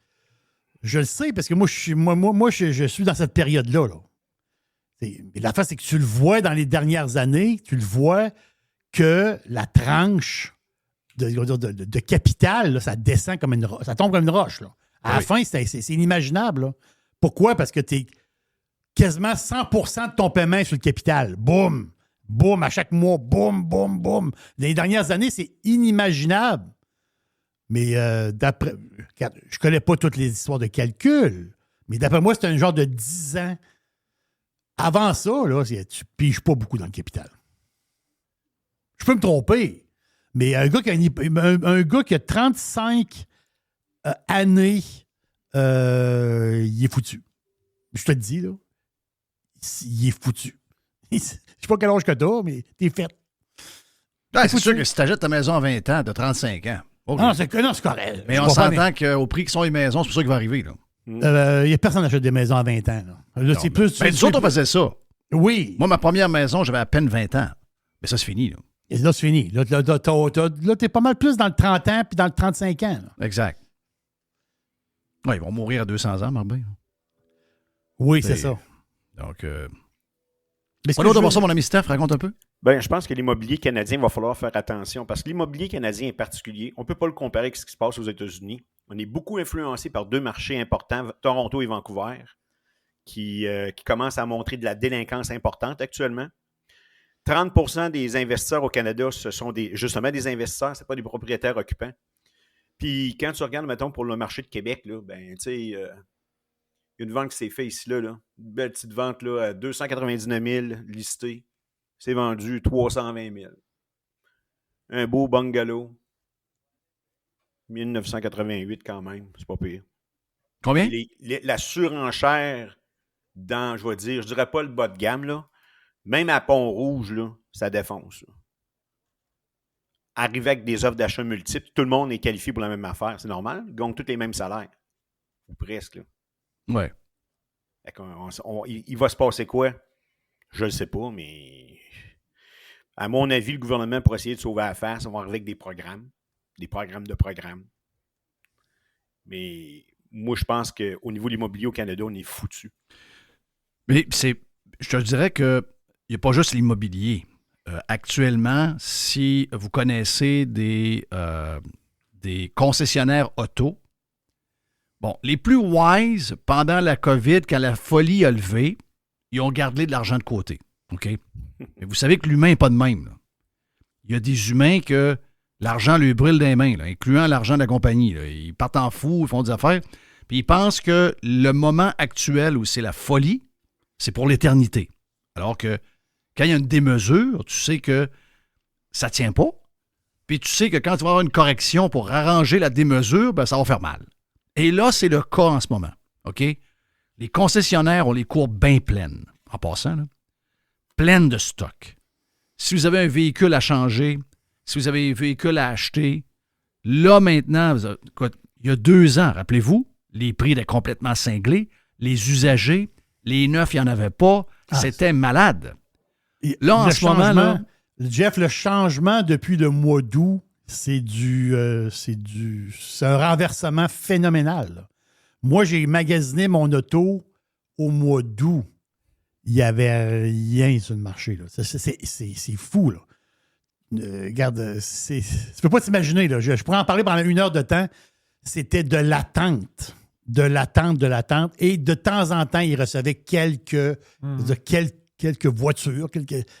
C'était au compte-gouttes. Un peu. Au mois d'août. Aujourd'hui, les cours sont pleines. Quelle couleur tu veux? Ils ont toutes les couleurs. En ce moment, on est à peu près à 80 entre 80 et 100 de ce que c'était les inventaires avant la COVID. Pendant la COVID, les premiers mois de COVID, quand les gens n'achetaient pas parce qu'ils ne savaient pas trop ce qui allait arriver. Là, donc, on parle du printemps 2020. On est de retour à la même chose. Mais là, en ce moment, il ne faut pas oublier que les prix des véhicules ont explosé. Il ne faut pas oublier que les taux d'intérêt qu'on est en train de parler avec Steph affectent pas seulement les maisons, ça affecte aussi votre location d'auto que vous voulez faire ou encore l'achat de voiture. Donc là, qu'est-ce qui arrive? Bon, les constructeurs vont vous donner des breaks. Là, il y a des promotions pour le financement, surtout à l'achat. Ça peut varier à 2,99, il y a du 1,99, il y a du 0,99. Si vous voyez, entre autres, allez sur quelques sites. J'ai fait le tour hier de quelques sites. Entre autres, si vous voulez avoir des véhicules électriques, il y a des promotions très agressives sur le F-150 Lightning ou encore le iMac ou d'autres véhicules électriques. Tesla a des temps un peu plus difficiles. Donc, si vous voulez avoir une voiture électrique, ça a l'air que le marché est complètement mort. Donc, si vous avez rêvé à un moment donné d'avoir une auto électrique, vous avez dit, c'est pas dans mon range de prix. Si vous arrivez là avec l'intention d'acheter puis que vous êtes capable de négocier, d'après moi, vous êtes capable de sortir quelque chose à pas mal moins cher que qu'est-ce que vous aviez pensé que c'était. Dans le cas de la Mach-E, on parle, je pense qu'on parle de le modèle traditionnel. Là. On parle d'à peu près 5 000 $. Mais si vous négociez, d'après moi, vous êtes capable d'avoir bien plus que juste les tapis gratis. Là. C'est ce parce que les cours sont pleins. Exactement. C'est ce qui annonce le 5 000 de rabais dessus. C'est ça. Mais moi, j'ai vu des pick-up ailleurs, dans d'autres constructeurs. Je vois des pick-up avec des rabais de 10-15 000. Là. OK? 10-15 000 taux d'intérêt 2,99, 1,99, dépendamment de ce que vous prenez. Donc, en ce moment, quand vous rentrez dans un garage, c'est vous qui est le boss. OK? Vous rentrez là, puis vous devez avoir votre game face. Là. Parce que la cour est pleine, puis ils commencent à étouffer en jouant le vert. Parce qu'eux autres, là, c'est pas gratis, les chars dans la cour. Là. Pourtant, c'est emprunté, ça. Là. C'est de l'argent emprunté. Là.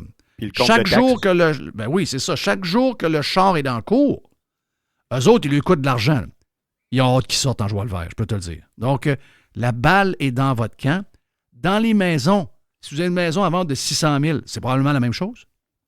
Par contre, si votre maison est à 285, 300, 305, bien là, l'acheteur, vous avez de la surenchère qui arrive encore, c'est ça? Hein? Exact. Je ne sais pas si tu as vu ça passer en Colombie-Britannique. Eux autres sont assez agressifs, ces taxes. Là. Si tu veux faire un flip immobilier, si tu es un investisseur, ben, s'ils regardent la date d'achat et de vente, tu as moins de 24 mois, ils vont te taxer de 20 % sur ton profit. OK. C'est bonne idée pour le Québec, ça s'en vient. Là. Wow, au Québec, du flip, il n'y en a pas zéro. Il n'y en a pas très peu. Très peu. C'est pas faisable au Québec. C'est pas faisable. En fait, il n'y a rien de faisable chez nous aussi.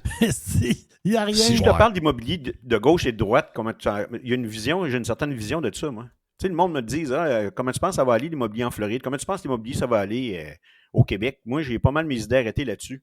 Si je te mets le contexte politique avec le marché immobilier, t'en penses quoi? Moi, ça? Ouais. Ben c'est deux marchés complètement différents. Là. Voilà. Tu sais, moi, je pensais de voir... moi, je suis beaucoup dans le neuf. Okay? Hier, j'ai fait le tour de 3 places hier après-midi. C'est le marché neuf. Le marché usagé, l'inventaire monte. Donc, tu as un peu plus de choix. Je trouve que les prix... si on compare avant COVID, c'est complètement malade. C'est quasiment 100% de plus par rapport à 2019. Donc, dans l'inventaire usagé, aux États-Unis, je pense qu'on a atteint un plateau en ce moment pour les valeurs des maisons. Dans le neuf, j'ai le feeling que ça monte encore. J'ai le feeling que, puis je vais te dire, le nombre de places qui bâtissent. Tu sais, j'ai fait une offre. À un moment donné, on a regardé, puis j'étais allé m'asseoir avec un gars que j'ai rencontré hier, d'ailleurs. Puis, les maisons sont en construction. OK? Puis là, il me dit, hey, gars, j'ai tel prix ici, elle est prête. T'sais, mais là, quand tu rentres, les armoires sont choisies, puis le stock à terre est choisi, tu comprends? Puis là, je me suis dit, je vais aller voir les 3 maisons qui étaient, je sais quoi, il y a peut-être même pas 3 semaines, un mois. Donc, qui m'a offert. Donc, il restait à finaliser patente. C'était à 90% fini. Il restait la pelouse à mettre, quelques affaires. Donc, je vais aller voir les maisons, s'il y a encore les pancartes du constructeur. Tu sais, c'est dans des places où il y a probablement en construction 400 maisons. Là. Donc, vous comprenez que c'est pas 3 maisons une à côté de l'autre. Il y en a, mais je vais aller les voir. Parce qu'il n'y a pas longtemps, ils n'étaient pas vendus. C'était dans le Move-In Ready qu'ils appellent. Et là, j'arrive là, les 3 maisons sont une à côté de l'autre, un petit lac en arrière. Il y a des chars dans les 3 cours. Les garages sont ouverts. Il y a du stock comme si ça faisait 2 ans qu'ils étaient là. Donc, il y a des acheteurs. Il y a des acheteurs et il y a de la demande et il y a de l'offre. Mhm. Nous autres, il y a de la demande et il n'y a pas d'offre. Dans un contexte économique incertain, ce qu'eux n'ont pas aux États. Donc, c'est 2 games complètement différents. Puis ça, il faut le saisir. Ce qui se passe aux États-Unis, c'est une chose. Ce qui se passe au Québec, c'est une autre affaire. Puis ce qui va se passer à Toronto et Vancouver, c'est un autre univers. Oui, c'est ça. 3 univers complètement différents. Ne faites pas les comparaisons entre les différents marchés. Vraiment pas. Donc, Québec, je veux dire, ça va rester le même? Il va arriver quoi? Ben, qu'est-ce qui influence l'immobilier? OK. Qu'est-ce qui est la démographie? Taux d'emploi? Puis l'autre, c'était lequel? Ça va bien, Steph? Oui. Migration. Oui. L'immigration. L'immigration, comment ça va? Ben, il y en a beaucoup. OK. La démographie, ça vieillit, ça meurt pas, puis ils restent dans les maisons, dans les appartements. Et les plus jeunes veulent avoir quelque chose. Ouais. Mais il y a des prix qui sont hors de leur budget et de leur salaire. Non, c'est un melting pot. C'est un melting pot. Non, ça pousse par en arrière en tabarouette. Dans mon coin, ils ont bâti des tours appartements, là, des tours, c'est immense, c'est des 150 logements. Là. Ils en ont enlevé 1, 2, 3, 4, 5. Ils sont tous pleins. Là. Jerry, je t'avais dit qu'ils en avaient levé un dans le temps, puis je t'ai dit c'était quasiment une erreur. Ils sont rendus à 5. Ils sont rendus à 5, ils sont pleins, puis lui qui est en train de bâtir présentement, il est plein à 75%, puis il rouvre au mois de juillet. Puis il est plein à 75% déjà. C'est incroyable pareil, là. Il y a vraiment une pression. Oui, mais c'est quand même des appartements maintenant à 2000, 2200, 2300, 2500 pièces par mois. T'es pas mal là-dedans, là. Dans le locatif. Dans le locatif. C'est très, très bien, là. C'est très beau. L'affaire à pas couper pension. Hey, il va falloir monter les pensions. Penses-tu que les pensions... on s'en va pas là. OK, c'est correct. On s'en va pas là. Ça va pas là. On veut pas... Non, je veux pas faire du... on a eu peur de la dinde cette semaine. Arrête. Okay. On a eu peur de la rougeole. Je veux pas qu'on tombe dans les pensions, là. Non, là, on va y perdre. On va y perdre.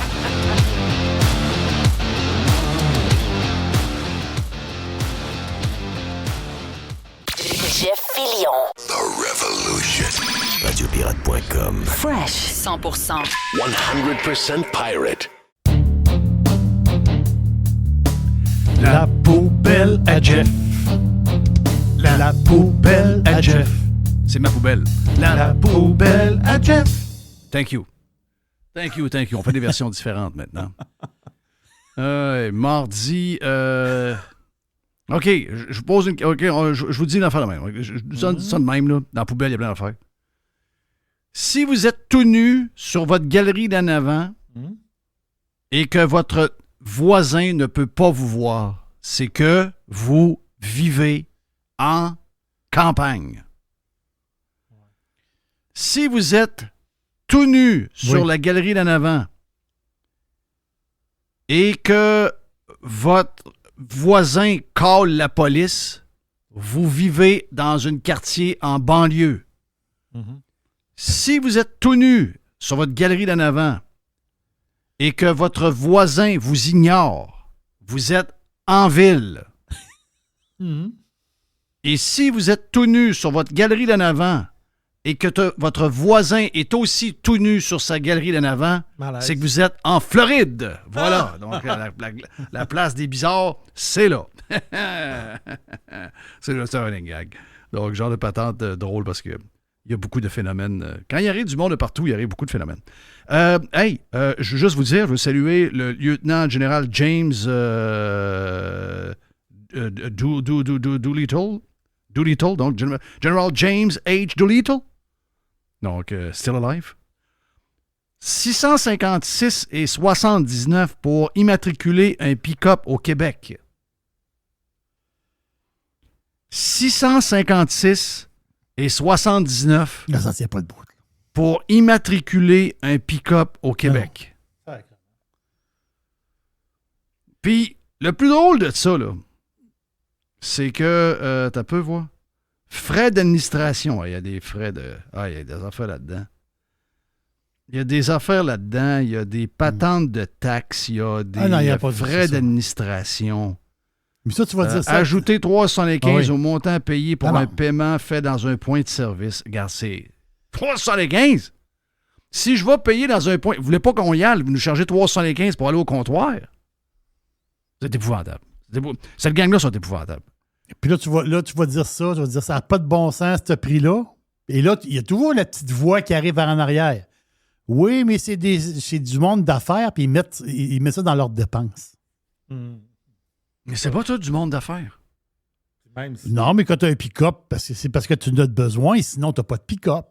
Ou tu as une petite voiture électrique. OK, mettons que j'ai un chalet, puis je traîne mon skidoo ou mon 4 roues, je vais à la chasse. C'est quoi l'histoire? Ah, ben là, ils vont te dire, ben là, vous, monsieur, vous avez les moyens de payer. Si vous avez un chalet, vous avez les moyens de payer, vous, 600 quelques dollars. Arrête de parler de ça, je suis plus capable, j'ai essayé de mourir.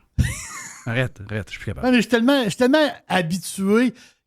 Là, ça fait un bout que je suis dans le dôme. Là. On dirait que je commence à être influencé par le don. Donc, tu commences à les trouver quasiment...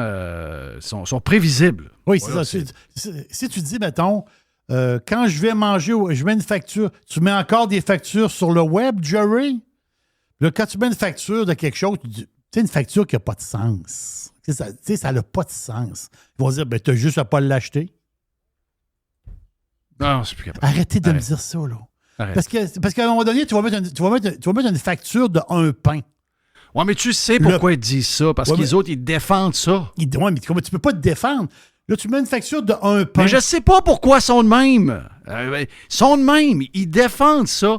Ils défendent les losers. Ils défendent la défaite. Ils sont là à nous faire à croire qu'ils sont au monde. Depuis qu'ils sont au monde, ils ont le cœur tellement gros, là. Oui. Ils ont le cœur sur la main. Eux autres, ils veulent que tout le monde soit égal. Ben, quand on vous met des factures sur X, c'est que ça vous montre que la famille moyenne ne peut plus faire telle affaire.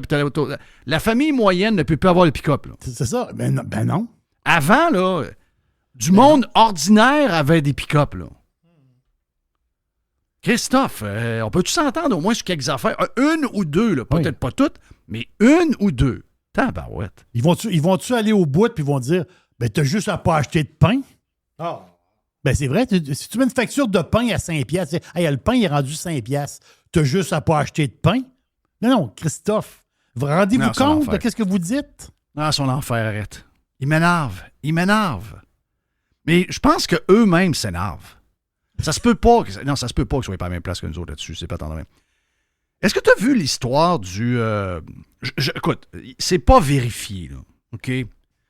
Mais ça l'a couru hier, puis on peut vérifier d'une certaine mesure parce que il y a un lien qui nous raconte un peu l'histoire de la madame en question. C'est une madame qui a un cancer du cerveau. OK? Et ils ont parti un GoFundMe pour elle, cette madame-là. OK. OK? Le montant qu'ils veulent avoir, si je comprends bien, c'est 10 000 $. Ils sont rendus à 5 645 $. OK? Donc là, j'essaie de voir un peu telle affaire. Puis, cette personne-là demande de l'argent. Puis la personne qui a parti le GoFundMe, oui, c'est la sœur de quelqu'un que vous connaissez.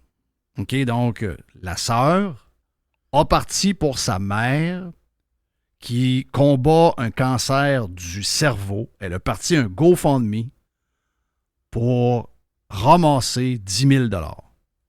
J'ai pas lu là, pourquoi le 10 000 là.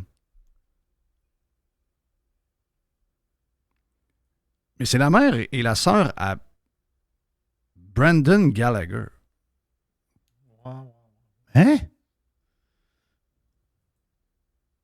Non. J'ai de la misère à croire ça. OK? Je sais que c'est devenu viral hier sur X, cette affaire-là. Là. Mais, puis quand je regarde, ça se tient, là. Tout se tient. J'essaie de trouver la crosse là-dedans, là. Ça se peut pas, là. J'ai de la misère à saisir que ce tweet-là est vrai. Puis si c'est de la tweet de merde, c'est un mauvais tweet de merde. Mais si c'est vrai, ça se peut pas, là. Non, Gallagher, il a signé un contrat. Je pense qu'il gagne 6,5 millions par année. Oui, il gagne 6,5 millions. Ça se peut pas, là. Ça veut dire, entre toi et moi, ça se peut pas. Anyway, regarde, s'il y a des gens qui ont... Écoute, il n'y a pas grand-chose en dessous, là. On voit la photo de l'Instagram de la sœur de Brandon, qui est allée voir son frère jouer, puis qui est avec sa mère en question, qui est... je sais pas. Non, ça se peut pas. Ce que je vous dis, c'est que ce tweet-là existe et que je ne suis pas capable de croire à ça. Et si jamais vous avez une explication, parce qu'il n'y en a pas en bas du post, OK? Il y a juste... Il y a 624 likes, mais il y a 9 commentaires seulement. Donc, il n'y a personne qui dit « c'est un fake, c'est un ci, c'est un ça ». Donc, si jamais vous avez la vraie histoire, ça se peut pas, là. Ça se peut pas que ce soit la vraie histoire. Ça se peut pas que la mère de Brendan Gallagher a un cancer du cerveau, que sa sœur, qui s'appelle Brie Gallagher, a parti un GoFundMe pour trouver 10 000 $, alors que le kid gagne 6,5 millions par année. Là. Je veux dire, ça se peut juste pas. Là. Gallagher, on l'a encore pour... Bon, on va finir cette année, puis on l'a encore pour 3 ans après. Incroyable. Jusqu'en 2027. Incroyable. Tu m'as posé une question entre les deux. D'ailleurs, je voulais juste vous dire tantôt que Stéphane Bruyère, je ne vous ai pas dit à la fin, Stéphane Bruyère, si vous avez besoin de ses services, Stéphane Bruyère à stéphanebruyère.com pour votre négociation hypothécaire en ce moment parce que c'est le bordel. Tu m'as dit, entre les deux blocs, tu me dis, c'est quoi l'histoire que les Broncos de Denver se sont séparés de Russell Wilson? Non, mais la face, moi, je connais pas la manière que ça marche dans le football pour les salaires, puis c'est plein de détails là, que je comprends pas. Je sais que... OK. Regarde, je vais te le résumer, OK? Que Wilson arrive, parce que lui, Wilson, à la base, il arrive de Seattle. Oui. Qui était, on va le dire, c'était une méga star. Il a perdu en Super Bowl contre les Pats, si je me rappelle bien. Là. Passe interceptée. La petite passe interceptée là, qui m'a rendu fou. Alors qu'on avait un super running back en arrière. Mais oui. Le gars qui est dans le Nord. Non. Le gars qui répondait rien. Et le gars qui répond pas aux journalistes. Le gars qui n'aime pas les journalistes. Aujourd'hui, qui parle comme jamais personne n'a parlé. C'est ça. Il jase. Lui, il jase, c'est l'enfer. Donc là, regarde, je vais te le résumer, OK? Ouais. Quand les Broncos de Denver, les Broncos allaient nulle part, puis on dit, on va partir quelque chose de gros, on va aller chercher un gros corps arrière, on va aller chercher à Seattle Russell Wilson. Ils ont donné pour Russell Wilson, les années ne sont pas importantes, ils ont donné 2 choix de première ronde. Ils ont donné 2 choix de deuxième ronde. Ils ont donné 1 choix de 5e ronde, plus 3 joueurs. Hein? Pour avoir... oui, écoute, ils ont donné du stock à tabarnache. Ça n'a pas de sens. Là, ils ont eu Wilson. Ils ont donné un contrat de 242 millions de dollars à Wilson. Puis eux autres, en retour, ils ont eu 2 ans de Wilson, 2 années de misère où ils ont perdu, dont, entre autres, une des pires défaites de l'histoire de toutes les équipes de la NFL. On se rappelle la défaite contre les Dolphins de Miami, 70 à quelque chose. En coupant Russell Wilson, les Broncos de Denver vont avoir 85 millions, ce qu'on appelle en dead cap. Ça veut dire quoi? Ça veut dire que c'est de l'argent qui va être compté sur le cap salarial de l'équipe pendant 2 ans, mais qui ne servira pas à rien parce qu'ils n'auront pas de joueurs en échange. Mais ça n'a pas de bon sens. Ça soit un record. D'après moi, c'est un record. Là. Oui, je pense que c'est un record. Parce qu'avant ça, je crois que c'était l'ancien corps arrière d'Atlanta, là, Ryan. Oui. qu'il y avait un montant d'argent, une pénalité, autrement dit, parce que c'est comme de l'argent qu'il met sur ton dire ça. C'est comme si tu payais quelqu'un, en fait, mais tu le payes pas. C'est ça? Oui. Ben, tu le payes dans les chiffres officiels. Et tu as donné un montant d'argent pour te séparer de lui. Mais le montant d'argent que tu as donné, mettons que c'est 45 millions, c'est pas le même montant pour le cap salarial. Il y a un calcul qui se fait. Dis, toi, tu l'as coupé, pas de problème. Sauf qu'il y a tel montant qui compte encore dans le cap, même si tu l'as plus. Donc, c'est une décision complètement folle, sérieux, là. Et le GM de l'équipe, George Patton, qui a engagé le mauvais coach avec Nathaniel Hackett il y a peut-être 3 ans ou 2 ans et demi, qui survit à tout ça, là. Quand même spécial. Donc, catastrophe, sérieux, pour les Broncos, avec beaucoup d'histoires. Toutes les années avec Peyton Manning à la fin, puis John Elway, toute cette patente-là. Excusez-moi, c'est un nightmare, là. Mais qu'est-ce qui est arrivé avec Russell Wilson, qui est un carrière correct, un très bon carrière avec Seattle? Qu'est-ce qui est arrivé, à part le fait qu'il vieillit comme tout le monde? Est-ce que les 2 systèmes dans lesquels il était, où il ne se sentait pas désiré, il semblerait qu'il y a eu des problèmes de comportement aussi, il se prenait pour une genre de diva, est-ce que ça a joué? Je ne sais pas, mais regarde, c'est une catastrophe, sérieux, là. Et cette organisation-là va payer. Je ne sais pas s'il y a beaucoup de fans des Broncos au Québec, mais cette organisation-là va payer pour longtemps ce qui est arrivé avec l'échange de Russell Wilson. Mais c'est terminé. Terminé. Il y a une rumeur qui court qui irait à Vegas. Oui, c'est la rumeur qu'on entend. OK. Les Raiders. Une autre équipe qui cherche un peu, là. Oui, ça se cherche, là, comme il y a une gang qui cherche. Mais-en. Hey, comme dernier sujet dans la boîte, c'est un peu plus... c'est un peu moins... Les autres sont légers, là. Jusqu'à maintenant, c'était assez léger. J'ai dit une boîte, c'est une poubelle. C'est une poubelle, c'est une vraie poubelle avec toutes sortes de cochonneries dedans, puis ça pue au bout. Mais le dernier sujet est un sujet important, OK? Donc, c'est un sujet qui a été jasé dans les derniers... Et le pire, c'est que à chaque fois que je mets ça dans ma liste de sujets, je me demande tout le temps si je vais vous en parler parce que vous savez qu'avec les années à faire ce qu'on fait, on sait qu'est-ce qui pogne, puis on sait qu'est-ce qui pogne moins. Puis une des choses qui pogne moins, c'est toutes les histoires d'école. C'est pas quelque chose de prioritaire dans l'ADN des Québécois. OK? L'école est là, c'est dans notre environnement, c'est comme une patente nécessaire. Mais le commitment envers l'éducation, ça date de longtemps. Là. Je veux dire, c'est pas longtemps d'ailleurs qu'on est éduqué un peu, là. Mais on est en retard sur beaucoup de monde par rapport. On est en retard. On a beaucoup de gens qui ne savent même pas lire. Ils ne sont pas tous morts. Là. Il y en a encore beaucoup qui ne savent pas lire.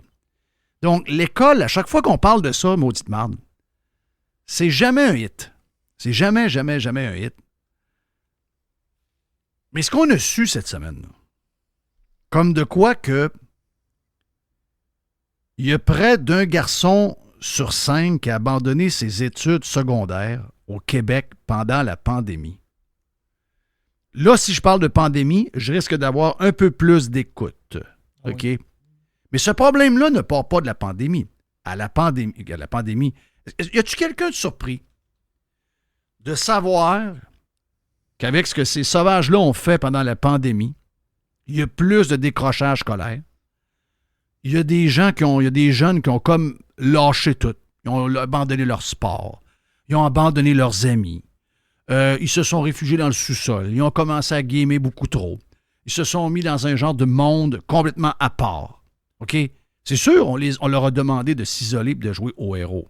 Pour eux autres, écoute, dans la fleur de l'âge, alors que nous autres, à cet âge-là, 14, 15, 16, 17, c'est là où on a formé notre personnalité, c'est là où on a formé notre vrai réseau de gens sur lequel on a prospéré d'une certaine manière en tant que personne.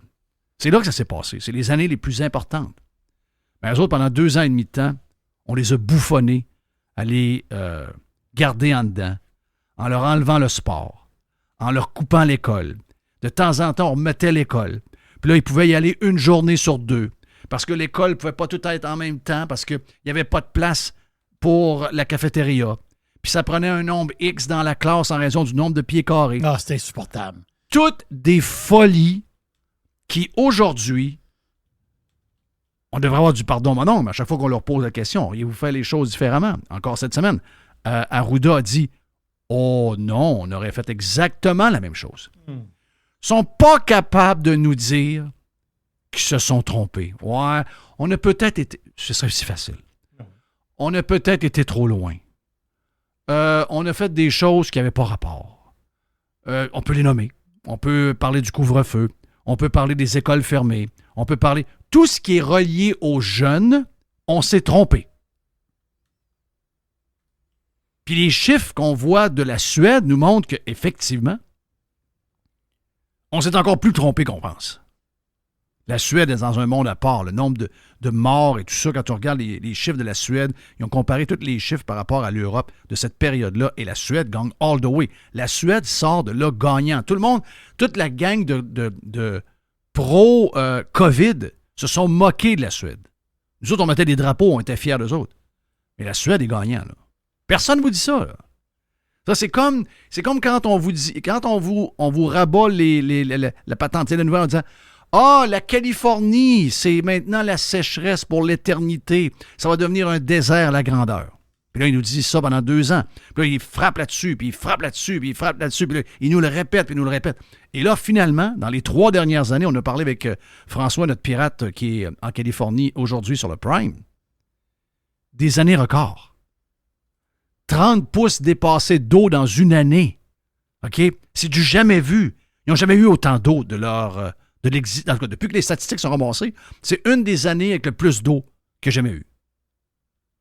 Et là, sont où ceux qui nous disaient que la Californie va devenir un désert, puis qu'il va juste avoir des feux de forêt, puis qu'ils vont manquer d'eau, puis qu'il n'y aura plus de légumes qui vont pousser? Sont où? Sont ailleurs. Parce qu'ils partent dans ce temps-là, parce qu'ils sont spécialistes comme des couleuvres pour se sauver quand on veut leur dire « Hey, tu m'avais pas dit, toi, que on allait avoir pas d'eau pendant des années à venir, puis que ça allait être un genre de désert, ça? » Depuis que tu as collé ça, ils mouillent sans arrêt. C'est ça. Christy de pas bon. Ils sont plus là. Ils sont partis. Pour la COVID, ils sont pareils. Donc là, tout le monde se demande, ouais, mais là, les gars, c'est rendu problématique, là. Près de 20% des gars décrochent. Décrochent. Ça, il y a un lien avec la COVID. Mais je vais vous annoncer de quoi. C'est que dans le futur, les gars, même plus de COVID, vont décrocher encore plus. L'école d'aujourd'hui, c'est l'école d'hier. Le monde dans lequel on est, tu sais, même dans notre temps, la polyvalente, on regardait ça aller un peu, on se disait, c'est quoi le rapport? On comprenait l'éducation en général. Il faut savoir des choses, même si ça ne se fait pas tous les jours, il faut avoir un bagage. Mais on trouvait ça quand même... Ça détonnait entre le monde dans lequel... Parce que le but, c'est de nous préparer à être dans le monde, là, pour le travail, pour un paquet d'affaires. Et là, on se disait, me semble que ça ne fit pas. Là. Me semble que qu'est-ce qu'on nous montre, puis la réalité... Et ça, c'était déjà ça en 1980, 85, 90. Imaginez-vous aujourd'hui. Nous autres, les gars, moi, j'ai fini en 84, le secondaire. Et cette école-là n'était pas faite pour moi. Zéro fait pour moi. Zéro. Il y en a dedans qui étaient carrément fait pour ça. Carrément fait pour le modèle qu'il y avait là. Mais je dirais que la moitié des gars alentour de moi, l'école n'était pas faite pour eux autres. Cette école-là, le modèle, imaginez-vous en 2024. Non, c'est quasiment la même école que nous autres. C'est quasiment le même programme. Mais c'est des jeunes qui sont complètement ailleurs. Qui ont pas du tout les mêmes intérêts que les fonds pensent dans le bureau du ministère de l'Éducation. C'est pas un sujet sexy, je le sais. OK? Mais Christy, on doit sauver nos gars, là. On doit sauver nos gars. Ça prend une école pleine de... Pour les gars, ça prend une école pleine de sport. Ça prend une école où ils vont apprendre... Là, c'est pas normal, là. Ils sont pas capables de tenir un marteau, là. Ils sont pas capables de partir une tondeuse. Tu lui mets une scie dans les mains, il se coupe 4 doigts, là. C'est pas normal. Il y a plein d'affaires qu'on peut leur montrer. Plein d'affaires. On peut même embarquer le gaming là-dedans si vous voulez les intéresser. Mais le but, c'est que on est dans une société. Oui, on a besoin de gens qui sont des manuels plus que jamais. Donc, il faut leur montrer de bonheur. Il faut les spotter de bonheur. C'est ça. Puis il faut les former de bonheur. Si on veut qu'ils soient un bon charpentier, il faut les former de bonheur. Il ne faut pas faire des écoles du gouvernement, puis après ça, se ramasser avec juste des gars de 55 ans qui viennent apprendre à être charpentier. Ça ne donne rien, ça. En lui donnant 700$ par semaine. C'est ça qu'on a fait. Donc, spottons les jeunes qui sont des manuels pour qui l'école soit toujours en arrière. Les autres, il faut les préparer parce que on le voit, là. Ils sont faciles à spotter, Jeff. Ils sont faciles à spotter. Ben oui, parce que faciles. si tu dis 20%, c'est 1 sur 5, hein, c'est 20% des jeunes. Il y a des centres de services scolaires au Québec, c'est 30%. Ouais. Il y a plusieurs centres de services. Overall, c'est 1 sur 5. Mais il y a des places, c'est un garçon sur... C'est 30% des garçons qui ont décroché. Là. Pense à ça, là. C'est fou, là, quand tu penses à ça, là. Ils sont faciles à spotter. Ils sont très faciles à spotter. Puis, d'un autre côté, allons-y avec les gars, allons-y avec ceux qui sont manuels, puis trouvons-leur de quoi. Faites-leur essayer plein d'affaires. Ils vont trouver quelque chose qu'ils aiment. Puis l'autre gang, peut-être que les cours académiques qu'ils ont, ça les démotive, mais alors que ce sont des génies. Ou alors, peut-être que le cours va pas assez vite pour la vitesse qu'eux vont, parce qu'on a besoin de génie. Oui, on a besoin de manuels, mais on a besoin de génie. On s'en va dans l'ère de l'intelligence artificielle. On s'en va, on pensait il y a 5 ans qu'on était dans une ère technologique.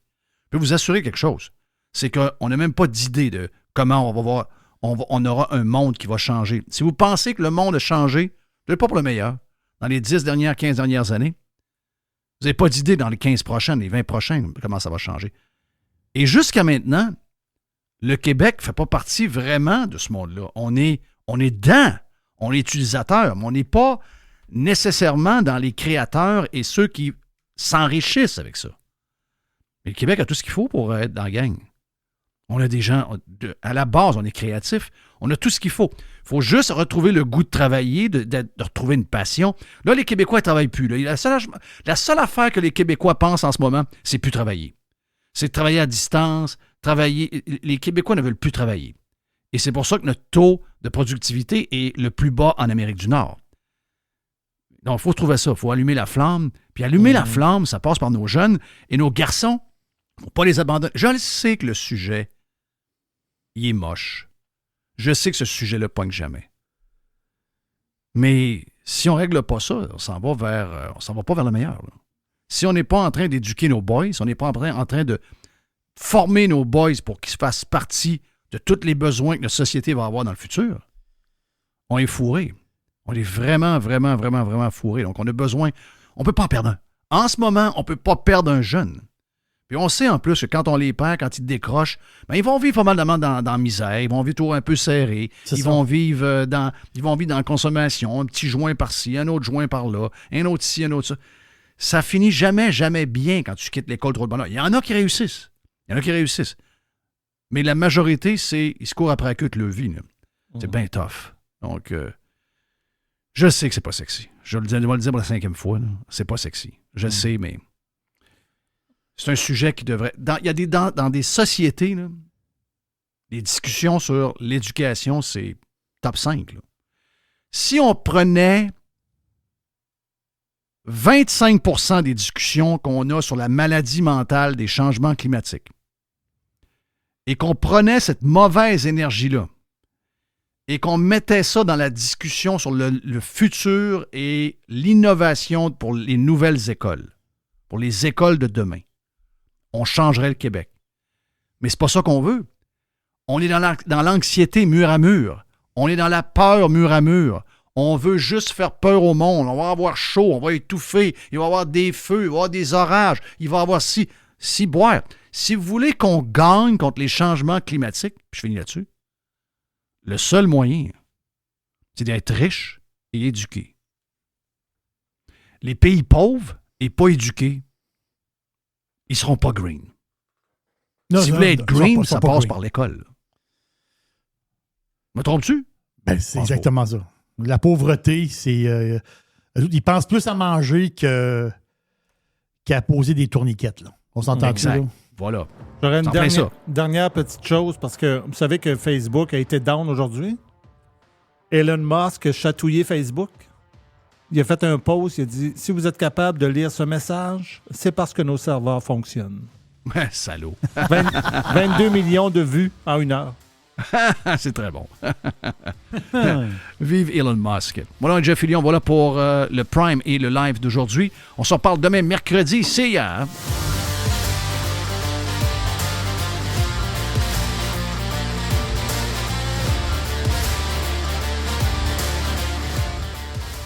Broadcasting from the den.